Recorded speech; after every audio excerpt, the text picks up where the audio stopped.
oh, is music theory, it's hard. Music is so hard. There is so much false information, and there is so much internet stuff telling you that this is so hard and you need my course to help you out or something.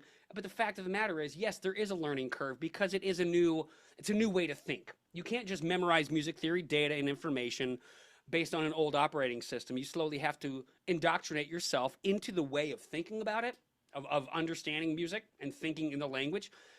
But like, yeah, so there is a learning curve just in that way. After that, dude, everything is elementary. Like the craziest shit. Beethoven, what Beethoven was doing, if you boil it down, it's the same thing Theory 101 students are learning.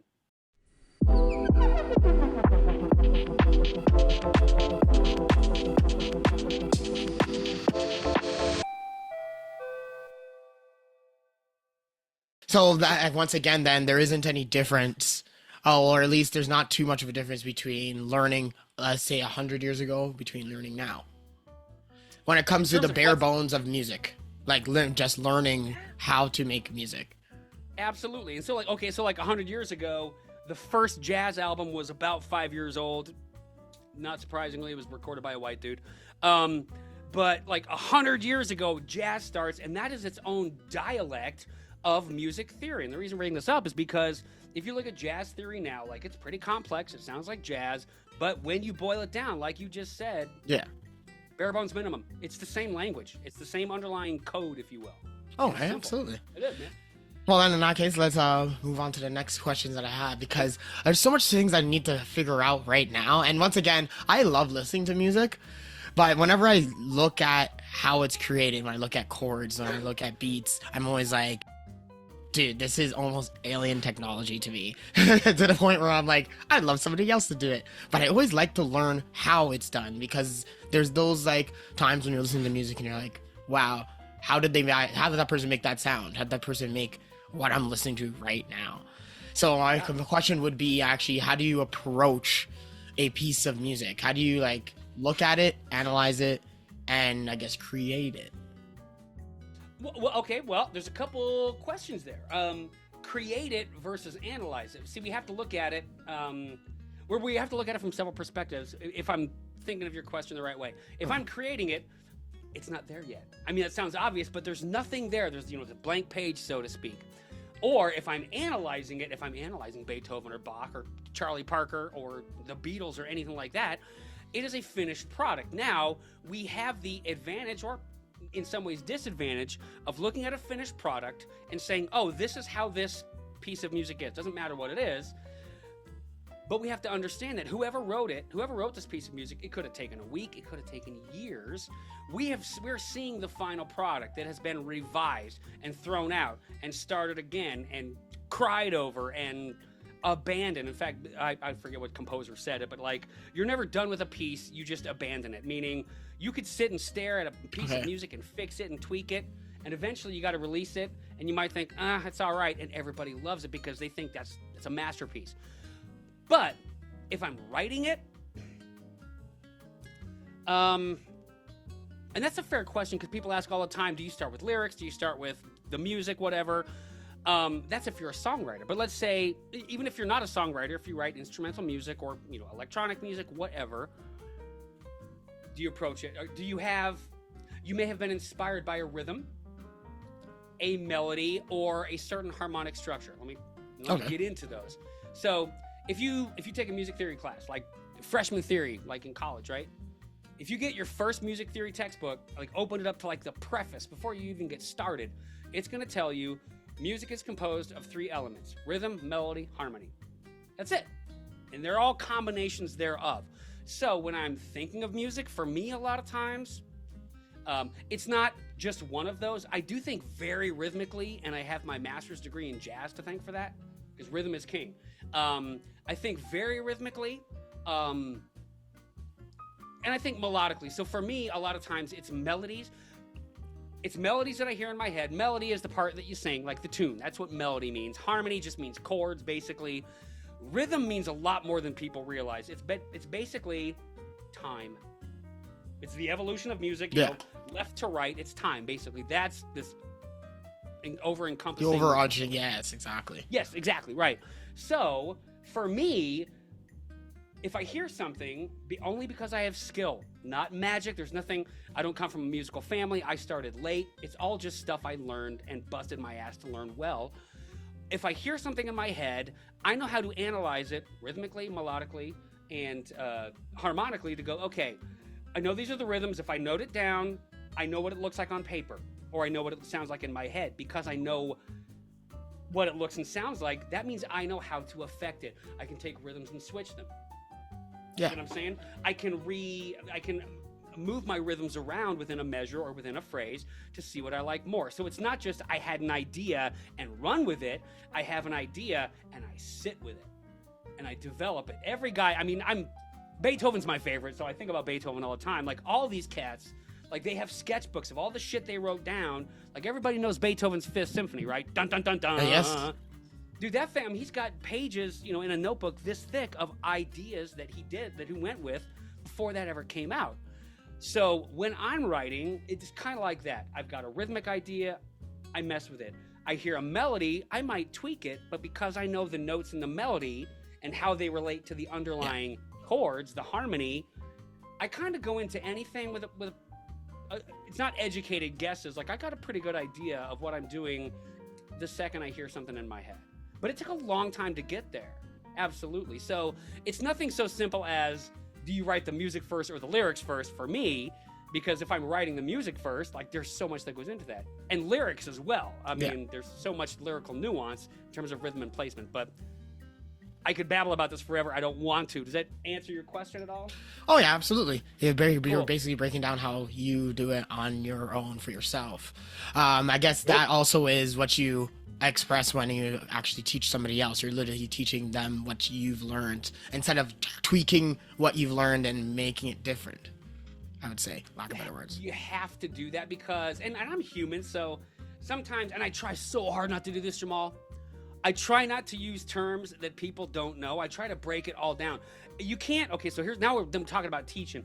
I'm not going to teach music theory with music theory terms at first because you have no sense of relation. You're sitting there taking notes.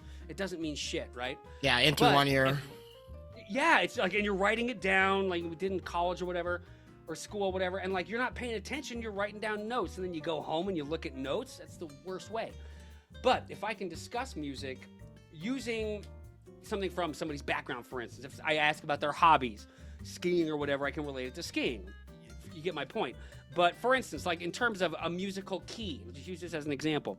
If I'm teaching what's in a key, well, in fact, let me ask you. You're in the spotlight now, Jamal. So you're a musician. Now, when I say, hold up, when I say musician, that is so loaded. Even that right there is so loaded. When people say, are you a musician? It's like the first thing, you've heard this. Like people go, oh, I'm okay, but I suck, or I'm no good, or I try. And it's this very self-deprecating thing. But the fact of the matter is, for me, musician, capital M, it's a title, it's a proper noun. It's just a musical human being. That's it. Yeah. Somebody who does music, doesn't matter if you have any skill, if you do it because it's in your soul, because music is a human experience, you're a musician. So you, Jamal, are a musician, right? Yeah, I'm that. Okay, so when we talk about like theory, like what do you know? Just give me basic, like. See, and that's where we actually draw the line, essentially, because I know when it comes to my music theory background in general, my music theory background is like basically like a grain of rice. It's like the things that I know is just what I hear from other people. So what I hear from other people is a third party, I guess you can say. So it's somebody telling me how they think about it, but it's not it's not reading it from a book. Or getting it from a quote-unquote expert. They could be an expert, but that's like going into a Facebook group. That's like going into an auditorium with no teacher and saying, hey, everybody, what's the Pythagorean theorem? And then just fucking duck because people are going to start screaming. Exactly, running away. It's not great, right? So, let's talk about a key for a second. A key, right? The key of C, right? We tend to think of a key, like the key of C, we use that first in music theory because there's no sharps and flats. It's less shit for people to have to worry about. We start with the key of C. But it's also a very practical key. Beethoven loved C. Mozart loved C. Instead of thinking of a key like C, D, E, F, G, A, B, C, Do, Re, Mi, Fa, Sol, La, Ti, Do, that's like knowing an alphabet. Knowing an alphabet does not get you any closer to knowing a language, right? So if I just talk about a key as, here's the key of C, and it's whole steps and half steps and, music terminology, that's information. but it doesn't help you visualize anything. We don't speak alphabetically. Music does not necessarily, doesn't typically work alphabetically. Yes, there are scales in music, but that's not how music works. So put that aside. To me, a key is like a solar system. It's a much more accurate way to think about just a key. Major or minor, it doesn't matter. We're talking about major. So, because we can all go, oh, I know what the solar system is. It's got the sun in the middle. It's got some serious movers and shakers, like big planets like Jupiter. And then all the other planets, like, they're all doing this. And they're all kind of orbiting around the sun, and they're all pulling on each other. A solar system isn't just a bunch of planets. It's planets with different gravity and different size affecting each other through gravity. Dude, a key is exactly that. Does this make sense so far? Yeah. Okay, it's bouncing. Yeah, it is, and it's going back and forth. And let's say if I'm in the key of C. C is the sun, okay? Everything is going around C, and it kind of points towards C. And some of these analogies, like, they fall apart a little bit, but, like, it's more about visualization. And in the key of C, you've got two notes in particular, and not just because we chose, it's because of math and science and physics. If C is in the middle here, like this is the sun, right? Okay. If I've got a note a fifth above it, and we only have so much time, I won't get into what that is right now. If I'm on C and I go C, D, E, F, G, it's out here, right? Here's G. It's like Jupiter, okay? Now, and I was like, when I was coming up with this as a teacher, it's so crazy. I was on Instagram, and they were talking about on Instagram, right when I was going through this idea, kind of formulating it, talking about how our solar system isn't really just us orbiting the sun. Jupiter has got so much literal gravity in our solar system that it's kind of like this binary thing with the sun where they kind of go around each other. Not exactly, but you get my point. Dude, G, the fifth in any key, it's called the dominant, it has that much sway in any key. Also, though, because the fifth as an interval, as a sound in music is so strong, C has its fifth, which is G. Yeah. But on the other side of C, there is a fifth, and you can't escape fifths. It's gravity, right? This is fucking Isaac Newton. It's gravity. You can't escape it. Well, C, D, A, G, F. I don't have perfect pitch. I don't know if those are the notes. But F is called the subdominant, the dominant below. C, G, and F. So In basically like middle and beginning kind of deal. It's like a loop. Well, it can be. It can be like an eternity sign where they're doing this. Mm-hmm. If I have a C and a G and an F, well, if I'm in the key of C, those chords are 1, 4, and 5. C is 1, D, E, F is 4, G is 5. That's why putting them in alphabetical order does not give you any kind of clear understanding of how music works. Music isn't just shit we like to hear. That's kind of like putting the cart before the horse. We like, and I'm putting this in quotes, we like certain sounds because their sonic vibrations, their frequencies lock in together really well. Yeah. So we like that sound. Stuff that clashes, it creates dissonance. We like that too because it creates tension and you resolve it. That's like musical storytelling. But we won't go down there. But to simplify things, if I'm in any key, like in a major key especially, my 1 chord, my 5 chord, and my 4 chord, they are the pillar of any key. And then all the other chords, we've got some minor chords, we've got a diminished chord. All of them, they're all in the same key, and they're all combining, and they're all flowing together. But the C, the G, and the F, they're in charge. So if you look at any pop stuff, this will be relatable. If you're on YouTube, watch any YouTube ad, dude. It's all 1s, 4s, and 5s. And I put an asterisk by that. It's not all 1, 4s, and 5s. Okay. But basically, what I tell my regular people students is, if you're looking at a piece of music, any piece of music, and not looking at the music, like just listening, you can say, well, like when I'm working with them, we figure out the key, and then I start asking them, like, okay, we're in the key of C. What do we expect to find? They say C, F, and G, 1, 4, and 5. And then we go through it. Sure as shit, that's usually what's going to happen. So 1, 4, 5, the blues is 1, 4, and 5. There are a million pop songs that have 1, 4, and 5 chords. It's not just because we like them. It's because that is musical gravity doing what it wants to do. It is the most fascinating shit ever, dude. I could talk about this all day. I'm literally thinking in my head. I'm like, it's a whole different world when it comes to when you're thinking it in a more structured way instead of thinking that song was great. When you understand structure, bro, seriously, it's like that saying, you can't see the forest through the trees. Most of the time we're going through music, we're like, there's a tree, there's a tree, there's a tree, or we're like the guy on the front lines. We're just fight that guy, fight that guy, fight that guy. You're just in it. Like, you're just doing the thing. You don't know what you're doing. You're just following along. But if you zoom out, you see the forest, you see the structure, you see the way through it. Or you're a general in command of the army. You're like, I see what my guys are doing. I know why this works. I know why that doesn't work. When you see structure, you're not thinking notes, notes, notes, chords, chords, chords. You're thinking these chords create a sentence. These two sentences create a phrase, like a call and a response. You see bigger structures. You're not constantly thinking, oh, what the fuck is going on? You see structure, and it's basic structure. It's always basic structure. You can add to that basic structure. It's always basic, though, dude. So in that case, those elements that we just spoke about, the keys and 3 keys, those are all like almost like paramount when it comes to creating music. Like, you need to have those in your head. Well, okay, I think you need it, but I mean, you've been around the block, dude. Like, when people say like, oh, I don't need to learn theory, it just gets in my way. That is the dumbest shit I ever heard. Theory does not get in the way. That's like saying, I want to learn how to be a writer, but I don't want to read any great works. I don't want to study. I just want to start writing and go with feeling. Forget about it. That's dumb. Study your stuff. If you have, in fact, I was watching some of your stuff on Instagram, the little shorts, and like one of the captions was, should I learn music theory? I think that was one of the questions on one of your videos.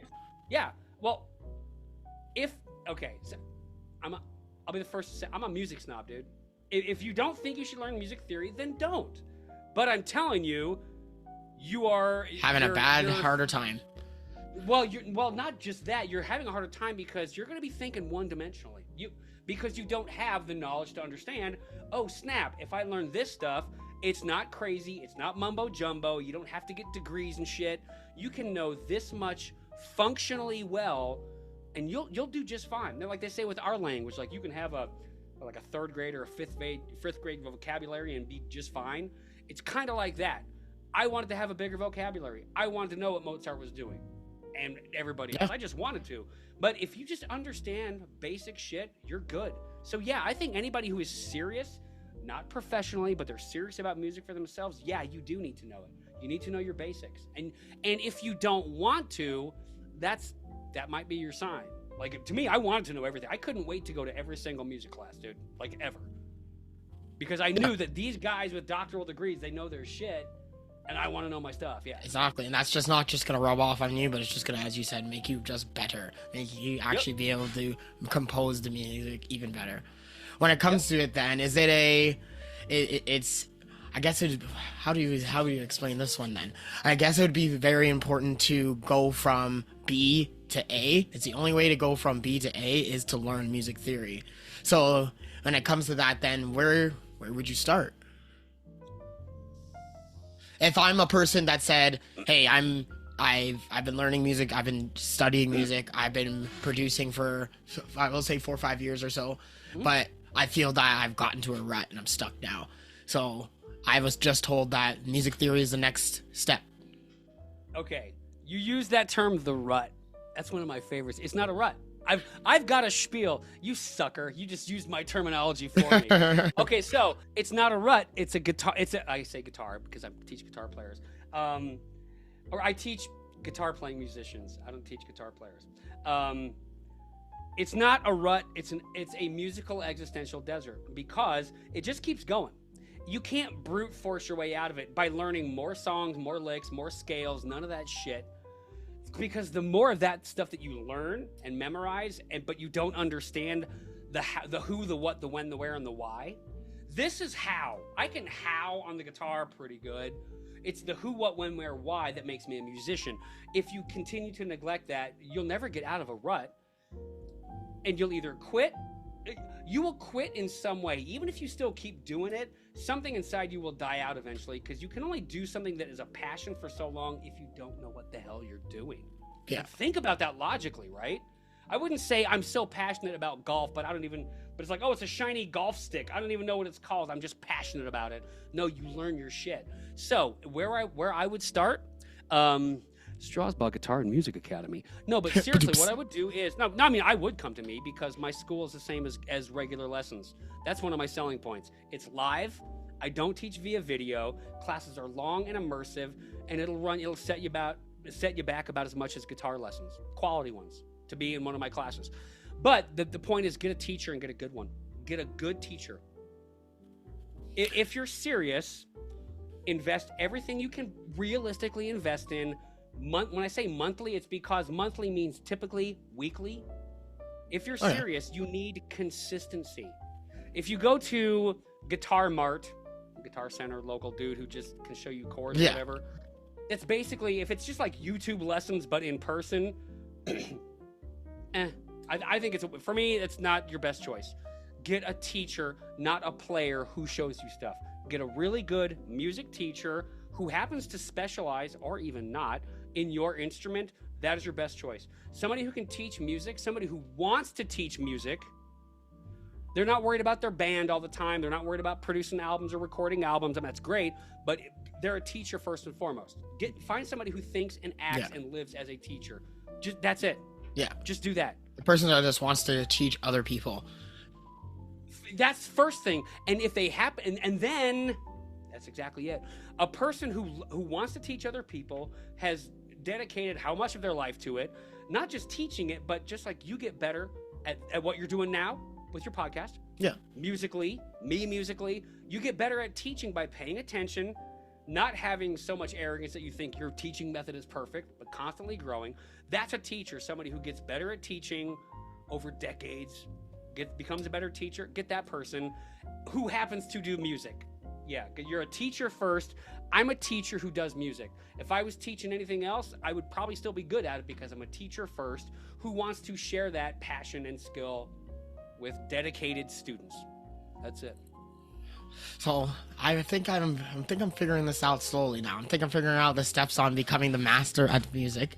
I have 3 masters in music, and so I'm really qualified to say you will never master music. No, dude, seriously, mastery it's a buzzword, right? Master the guitar in 6 weeks. Get the fuck out, master the guitar in 6 weeks. Get out of here. You'll never master it. That's the beauty of it. If you can master something, I can master tying my shoes or folding pizza boxes, dude. Music, with 3 master's degrees, I know that I can go to any university an hour away, and there are this many doctors of music who I can learn from, who know so much more than me, and you'll never master it. That's exciting, dude, because that means that your life can be dedicated to something, the pursuit of something important, like music. Yeah. Music, capital M. You'll never master it, but you can get real fucking good. Really good, but you can always have more. That's why it never gets boring, because there's always more. So in other words, too, it's one of those things where you always should be learning. There's always should be something to learn. Have a student mindset, dude. I've said it several times. I'm not like patting my own back. I guess I am. I got 3 master's degrees. Dude, I didn't do it for a job. I never thought about a job. I had a job. I had to have a job because of my health issues. I had to have health benefits. I was like, I got a corporate gig. I sucked at it. But I was like, I got a job with benefits. I just want to study music as long as I can. And and during that, I earned 3 master's degrees, but the only reason I stopped at 3 is because I ran out of money. I just never wanted to stop learning, ever. If I could be in a class right now, I would. I could be a student for the rest of my life and be happy, dude. No, I think we are. I think we are always students. If not in music, then it's in something else. There's always something to learn, and I truly feel of the mindset of, if you're the smartest person in the class, you're kind of in the wrong class. Unless you're the teacher, but otherwise, you're damn right, dude. Absolutely, yes. Find that class, find the band, find the ensemble, whatever, where you're like, you don't suck, but you're like, okay, you thought, hey, I'm pretty good. Then you get into a band or something, and you're like, damn, these dudes are killers. that's the band you want to be in. You're absolutely right. Yeah, see, in that case, I'm gonna get on that. Well, I want to keep continuing being in that band. Like, Yeah, dude, well, hell yeah. when I think a little bit more in a technological way, when I'm thinking more about the technology that they use in music now, what do you think is the evolving role of technology in music composition? You think it's a good thing? You think it's a bad thing? You think it's needed? You think maybe we should go a little bit more traditional still? What are you feeling? Well, no, okay, bear with me. I talk a lot. I'm a storyteller. In the early 90s, anthropologists in southern Germany, I think it was southern Germany, Yeah. they discovered a flute that was carved out of the leg of a cave bear. It was 60,000 years old. And they've found, like, around the world, they have found their instruments. They've, like, carbon printed them. People have played them. This was made by Neanderthals, not even Homo sapiens. So why am I bringing this up? Music is part of the human story, dude. There is strong scientific belief that our language, what we're doing right now, came from music, came from us singing and making sounds like birds, not the other way around. Yeah. That blows my mind, and it makes me fall in love with this shit even more. Music is a human experience. Movement, dance, drum circles. It's not just for white dudes in midlife crises, dude. That's the human experience, dude. Communities rhythmically, where they just get lost in rhythm, dude. This is the human experience, right? It is. I love everything about that. That's why I have this tattoo. This is Calliope. She's one of the Greek muses. I mean, call it ambitious. I consider myself a muse, just in that my job is to inspire people to make music. That's it. Music is human. So, are we going to get away from computers? No. Now, and I'll be the first to admit, I have used drag and drop technology for, like, drums. Like, I can figure out drums. I can play drums a little bit, but, like, I'm not a drummer. So when I'm writing my stuff, like my heavy, like my metal shit, like, I'll drag and drop shit because I know what I'm doing. But if I'm using technology to write my music, big nope. Because when I see the ads for, like, drag and drop chord progressions, that means you don't understand your chord progression. You're letting the machine do it for you. If that's for you, that's great. But when it starts to get put out into the world, I think it's deceptive. I really, really do, because it waters down. It becomes quantity over quality. Everybody's dropping a single every day. And the fact of the matter is, and it's just my opinion, maybe we don't need that much, because everybody should do music. Do I think everybody should do music? Fuck yes, of course I do. Is it for other consumption? Well, that's way above my pay grade. I don't like music. I don't want AI writing my shit ever. In terms of music production and, like, Cubase or using Pro Tools, well, absolutely. That's fantastic. But in terms of creative process, not really. It's not my jam. Yeah, I've definitely seen and heard, like, AI making music, especially in, like, singing and so on. And I'm like, man, this just does not sound real. Does not sound authentic. No! Like, it sounds like I don't want to hear it. if I don't want to hear it, dude. Okay, so it's funny. Like, okay, so auto-tune. If I think of auto-tune, like, I just think of Cher. Do you believe? Right? Now, the thing is, like, Cher used it as an effect. Cher could sing like a motherfucker. Cher didn't need it, but she used it as an expressive tool. Dug it. Great. If you gotta use auto-tune, nope. No, I'm not a fan. That's me. See, that's why T-Pain doesn't make music anymore. That's why. But like good hip-hop dudes. When people say rap's not music, I want to slap them stupid. That's insulting. No, there are good musicians in every genre. I haven't heard enough T-Pain. Like, the stuff that I've heard, though, I kind of liked it, because you still have to write the lyrics. You still have to set it to rhythm and beats and everything like that. So there's talent everywhere. Like Eminem, forget about it, dude. How genius is Eminem? But I'm not saying he used auto-tune. I'm getting off track here. Yeah. But anyway, yeah. So auto-tune can be cool as an effect. If you're relying on it, nope. If you're dragging and dropping your chord progressions, yeah, no, not for me. You say then that the future of music and the future of technology is impacting music in the way that it's stunting people's learning ability, I guess you could say? Because it's expecting the AI to do it for you. And I'm not a fan of that for anything. Yeah, I'm just not. Music is an art. I want a computer doing it for me. I want to do every nuance. I want to be skilled and versed in every nuance and do it myself. Yeah, absolutely. Oh, why not, right? Like, I mean, once again, that's just how it should be. If it's a passion for you, yeah. If it's a passion, you ain't looking for shortcuts and wormholes to mastery and stuff, or for somebody else to do it for you. Yeah. Yeah, just as they always say, Rome wasn't built in a day. That's right. Well, it was when it comes to it, they say that the electronic music field is like such a big beast, and it's taking over a lot of the places that music used to be in. So, for example, like, you know, there's music festivals is one of the biggest grossing entertainment in music field happening right now, and it's ever growing. There's more festivals, more things coming out. Some artists start playing in like cathedrals. They start playing at Red Rocks. They start playing in amphitheaters instead of a big band playing inside. Exactly. Right there. Ta-da!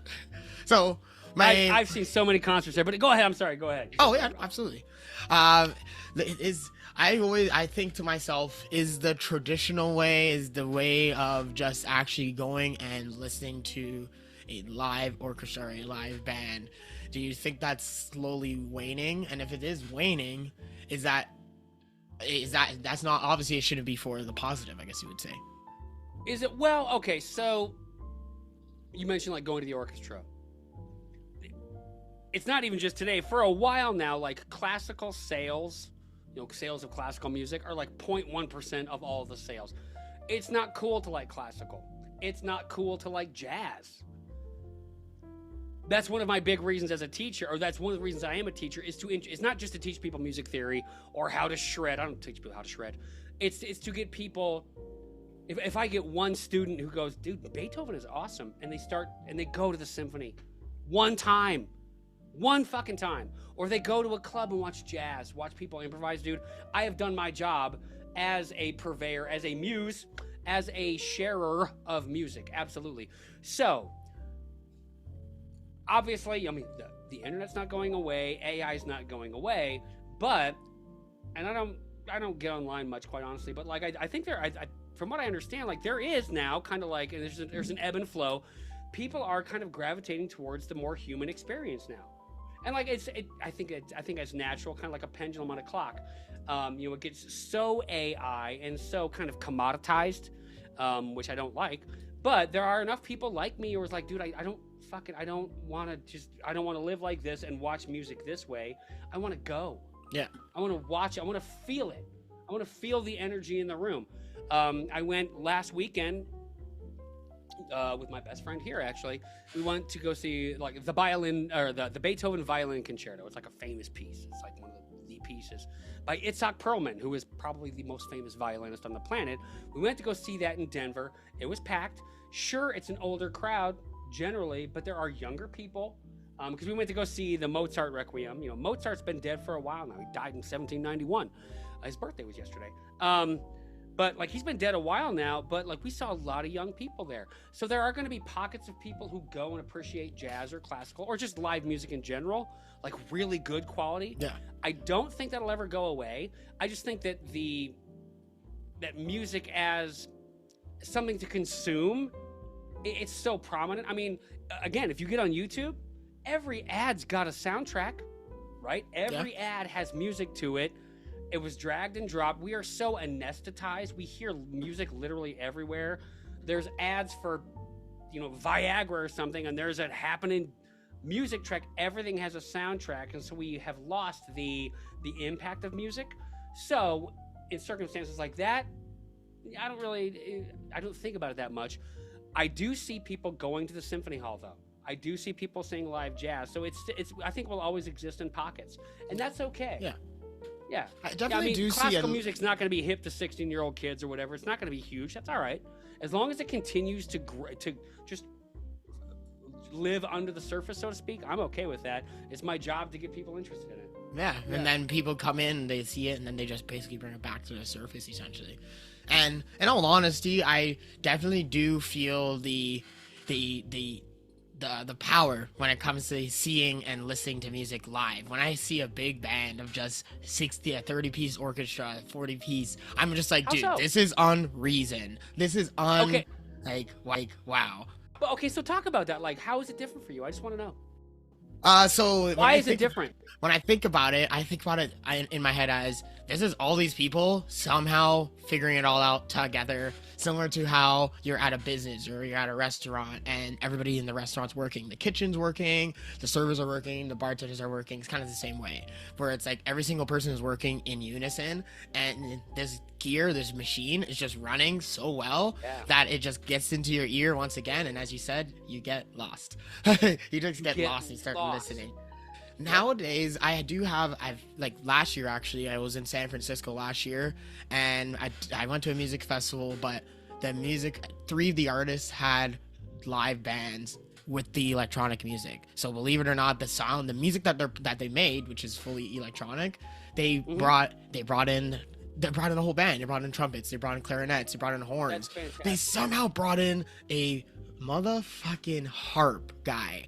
And I was like, no way. And I'm thinking in my head, I'm like, what am I doing right now? Like there's a guy with a harp right now playing on the stage, and all the sounds sound real and it sounds beautiful. It sounds like it cannot be compared. There's no comparison.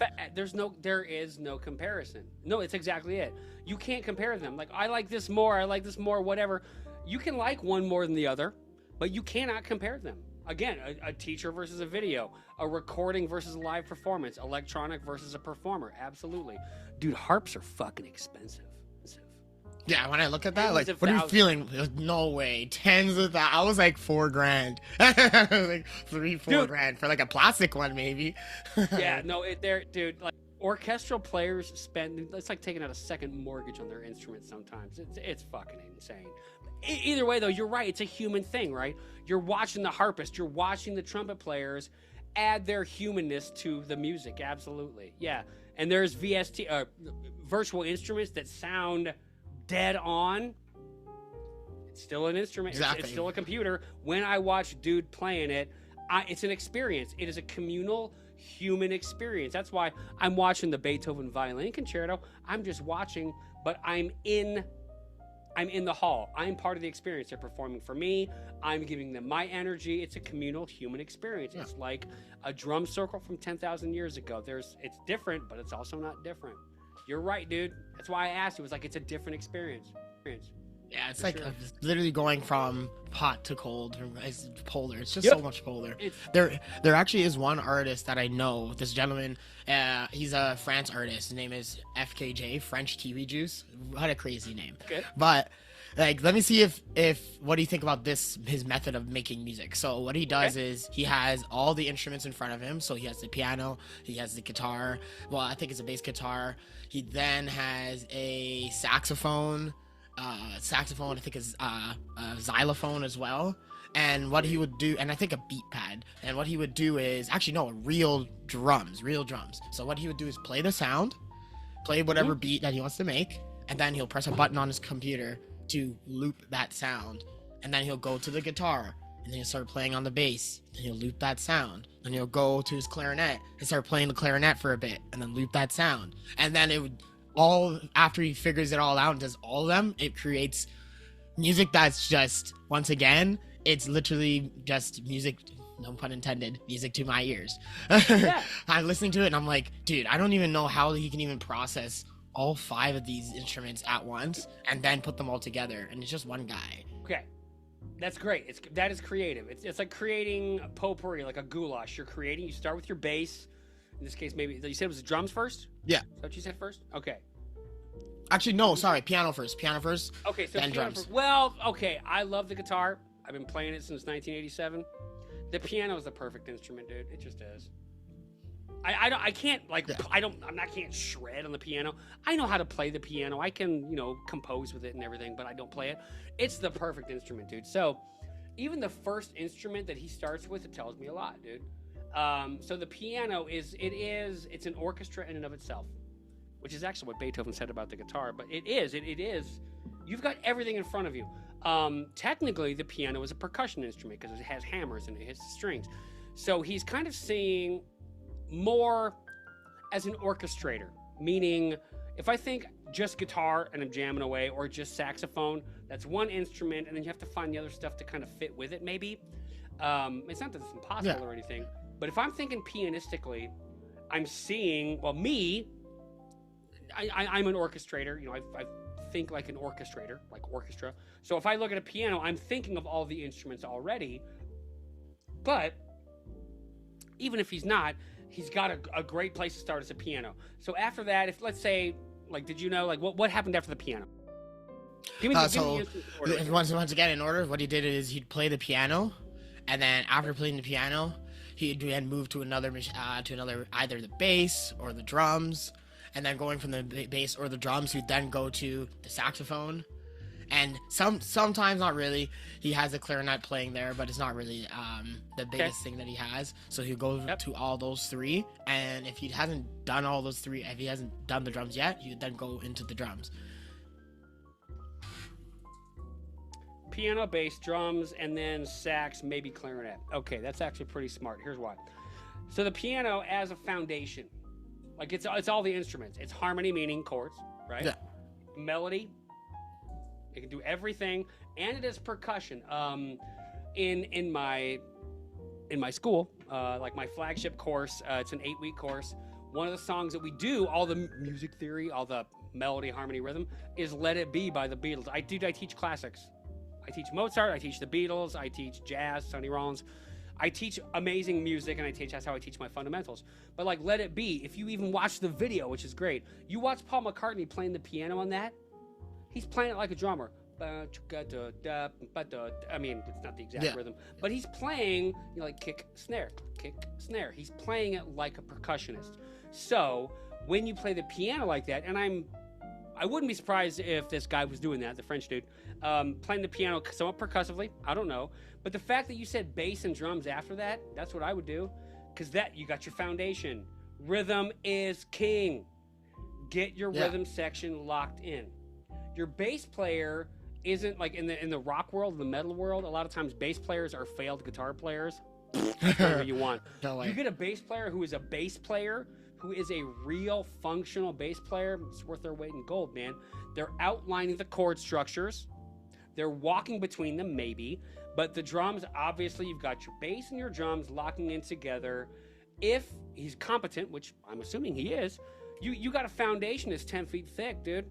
Then when you lay your sax on, and possibly your clarinet, now you're on top. You're developing the melody on top. Your piano is is presumably playing the chords. Your bass is presumably playing alongside them, playing the root notes. Your drums, hopefully they're doing their job right as well. But there's your song right there. Then when you got your saxophone to perhaps play a melody, do like harmony stabs or something like that with your clarinet, that is... And I don't mean this disparagingly. Like it's like kind of like the sprinkles on top. Like if you give me a piano, bass, and drums, I don't need sax. I don't need guitar. I don't need clarinet. I don't need anything else. That's all I need. Anything else on top of that is extra. And if I'm a good composer, the sax and the clarinet will add to it. It won't just be supportive. It will now add a melodic element. I say melodic because sax and clarinet, like they can't play chords. Not at once, they can outline them, but they're basically melodic instruments. That's a complete compositional process. So yeah, like that's a good way to write, dude. And then when you put it all together, it's gonna sound, I mean, if he knows his stuff, it's gonna sound great. So when you said, going back a few minutes, how do you do that all at once? He probably wasn't. He's just thinking one thing. If he's thinking piano, he hears something, whatever that might be, in the piano, gets it down. That is plenty foundation to build on. If I was going to write something on the piano, which I do, at that point, after I do the piano, I'm going to do bass. And with those two, I'm already going to have an idea for what my drums are going to do to support that, and then obviously add to it. Then I'll think about melodic instruments. So actually, in that order, piano, bass, drums, sax, and clarinet, that's actually how I would choose to do it. Yeah. Because I start from a fat foundation, and I go slimmer and slimmer into, when I say less necessary instruments, and again, I don't mean that in a bad way. That's how I would do it. That's good. So that was so in other words, he's doing it exactly right, and if not, he's doing it in a way to make it like harmonious at the same time as well. Well, I think it'd be good if right. Well, it's right according to me, but I mean, whatever's right for him is right for him. Yeah, See? but that's a Alright. good way to do it. For me, that's a smart way to do it, dude. Yeah, for sure.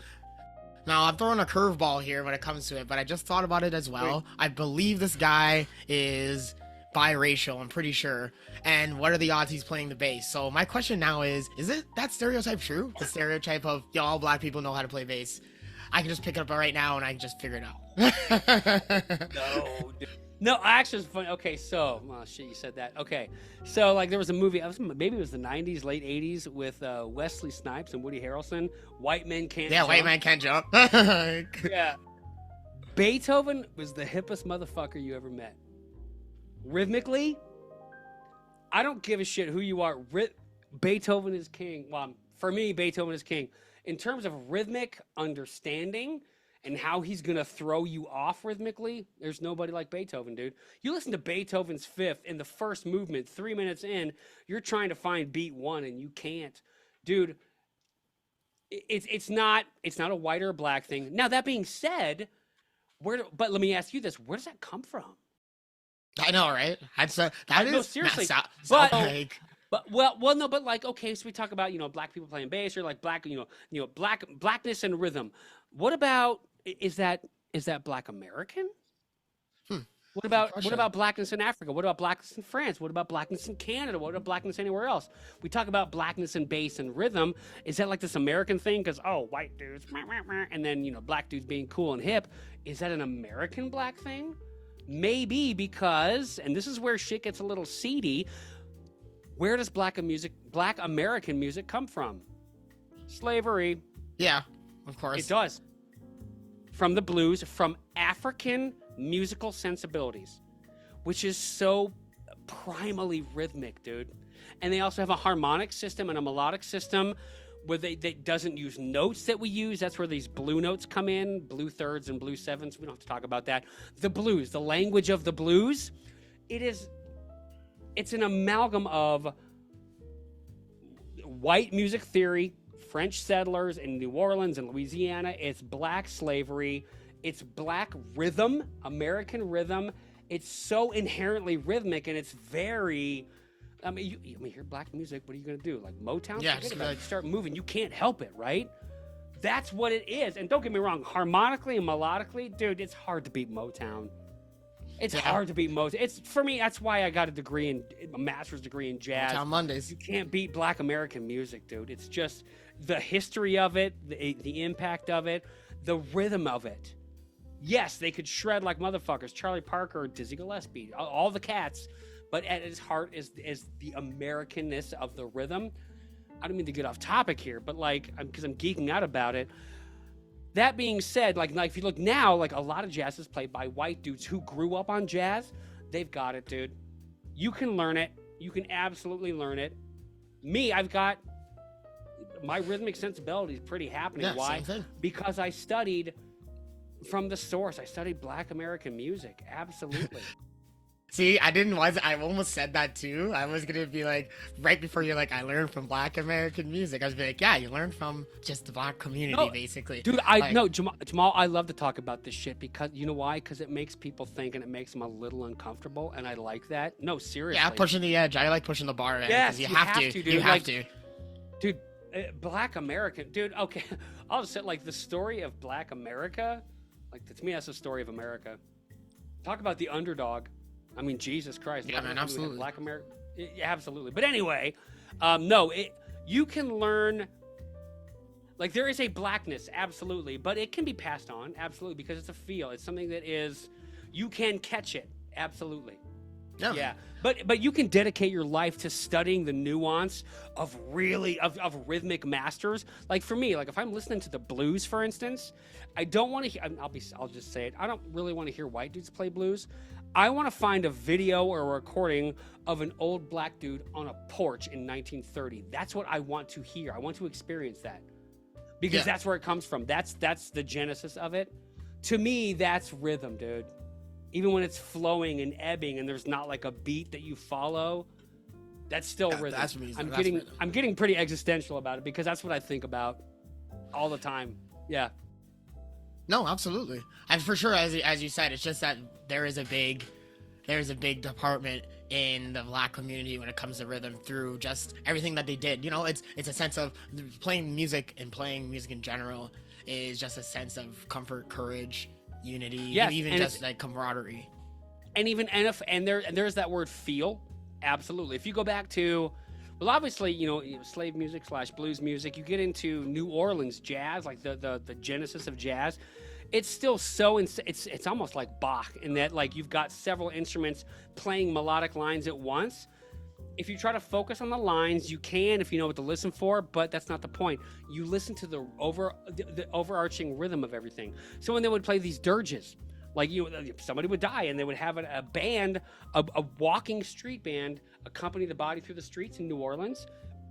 We're talking early 20th century here. It was so vibrant and alive and electric, but it's because of the rhythm. It's the notes that would pop. That was actually a Louis Armstrong solo. But it's the rhythm that gets you. Yeah, the notes are all correct and they're great, but it's the rhythm of Black American music. It's just, and that's why, like, you listen to NWA, you listen to hip hop, you listen to Motown, listen to any era of jazz or blues. I'm listening to the rhythm, dude. If I want to hear fucking really good rhythm, I'm gonna listen to a Black artist. Yeah. I just am. But that being said, but as a white dude, like, that gives me something to emulate. I listen to them and I go, I can do that. You have to embody the spirit of it. I think that's where it comes from. Yeah, embody the spirit of it, and you can tap you into it, for sure. So, absolutely. When it comes to other music and other concepts in general, can you explain, like, the concept of music, tension, and release? Hold up. Okay, so if I say, okay, there's tension and release. If I play these sounds,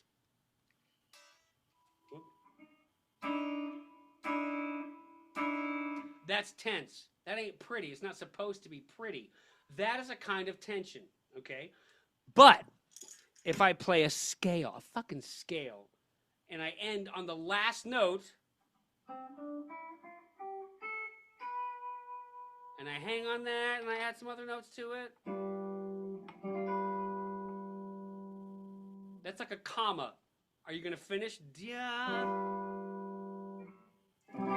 Then I resolve it. Now that's classical music theory 101. This is stuff they were doing damn near, well, maybe not 1,000 years ago, but at least 500-600 years ago. Tension and release. That is a product. It is a product of the notes themselves, but it's more, for me, it's more about the storytelling, because that's how you can get a symphonic movement that's 25 minutes long, filled with tension and release. So, for instance, okay, so here's a basic idea. In a music theory 101 class, they're going to talk about these terms, antecedent and consequent. I love theory terms, but antecedent and consequent, in layman's terms, call and response, question, answer. So, Jamal, if I'm talking to you right now like this, you're expecting me to finish. Yeah, exactly. Like, say something. Right. Yeah. Okay, so like Bach, for instance, like the whitest German dude ever. Bach had 22 kids. That dude was busy. Yeah. They didn't all live. But anyway, Real Bob. yeah, so like he would do that, like he would put a note here, 8 measures later, then he resolves it. That shit's not by accident. That is tension and release. Now, is the layman going to hear that? No, you're not supposed to. Don't expect miracles. Although Bach. That is tension and release. You can hear that in stuff like Bach, but you can hear it in one chord going to the next chord, or one phrase that ends with a comma, so to speak. Yeah. And then a phrase that completes it. Da-da-da-da-da, ba-da-da-da-da-da. Tension, release. Like, literally, just think of every good book, movie, whatever. There is tension and release. There has to be, otherwise we grow bored. Human nature, it's good storytelling to have tension and release. Is this making sense? Yeah, absolutely. Good. Any questions on it? No, actually. In other words, like as you just said, everything needs to have that little tension. It has to have that tightness because that builds people to be like, okay, let it happen. Absolutely. And then how you resolve it, or how you think you're going to resolve it and then you don't, or how you maintain the tension and you get more tension. You're like, dude, fucking what?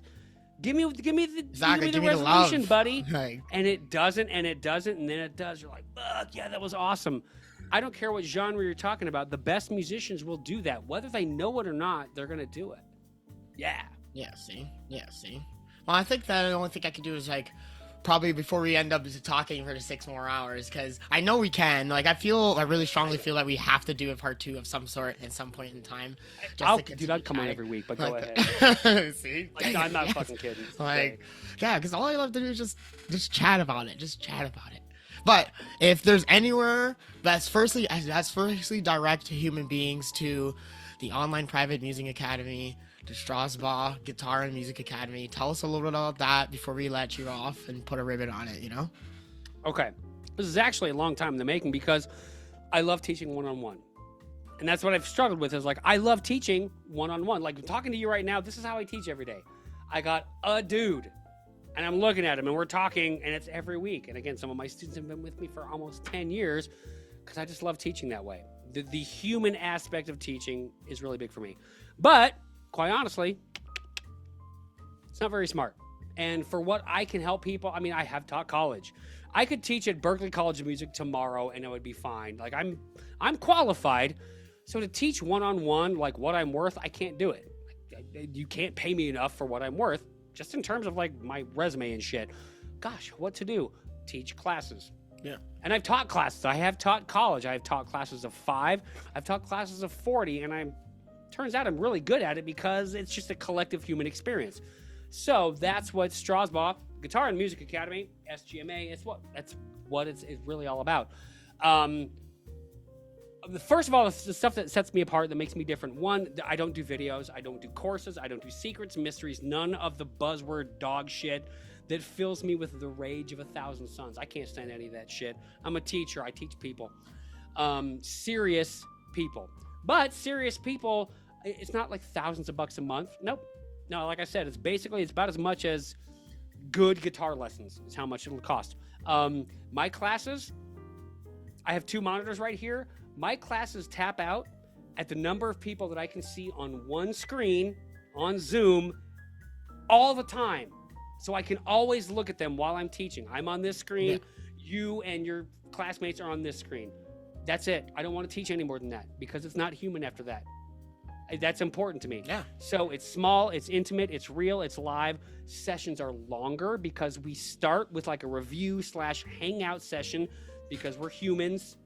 It's not just about learning stuff. It's about liking your teacher, wanting to hang out with them. Maybe you'll see my cats. Maybe I'll play something. Oh, I've seen him. Yep. What was that? I've seen him. Little tiny black cat. Oh, yeah. He's the fat one. She's the little one. Yeah, but it's like a human experience, dude. It becomes more human. It becomes more real. You're hanging out with me in my little home / hobbit hole because it's comfy. Like, it's a real experience. It's an 8-week program. We meet every week, same time, just like you would with a guitar lesson. There's nothing else like it. I know what I'm talking about. I know how to take people from ground zero, holding their guitar. I don't know notes. I don't know shit. Help me understand what I'm doing. Help me fall in love with the process because that's the important part. Yeah. The knowledge is great. The important thing is if I can get people to go like, fuck, man, this is really cool. I can't wait to do this. Is it weird at first? Is it a little intimidating? Sure. It's just at first. And then when you get your feet wet and you understand the process, it's not. And I hope to turn people into lifelong musicians. Whether that means you pick up the guitar every day, once a month. Hey, kiddo. I don't care. It's a person who loves music, and music is part of their life. When they're sitting at stoplights, they're thinking about chord progressions. They're doing this on their arm. They're playing the guitar. They're working through progressions in their head. They're visualizing. They're composing. They're arranging. I don't give a shit what it is. I happen to teach guitar. That's my instrument. I don't care if you play oboe, you're a singer, drums, piano. You would learn something, but I focus on guitar. Yeah. So, Stausbaugh Guitar and Music Academy.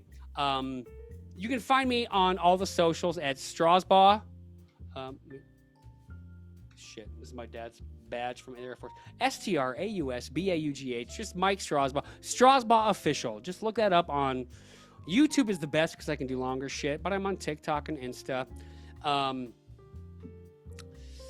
Look me up there. But my website, StrausbaugHofficial.com, it's undergoing some stuff because I've changed my curriculum a little bit. If you just go to like the bar, the main menu bar, and click for more, contact me. Send me your name, send me your email. Send, hey Mike, you sound really cool. I want to learn from you. I'll reach out to you.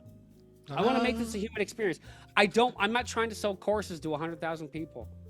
I want to teach each class 40 students tops, maybe 4 or 5 a week. That means at any given time, I've got a couple hundred students and I see them every week and we hang out for the whole time. For 8 weeks. It's an 8-week program and you're with me every week for at least an hour, if not more, if I do go lives and we just hang out. It's an immersive experience. That's what I want people to do. Don't do videos, dude. Don't get off of YouTube. Get off of YouTube.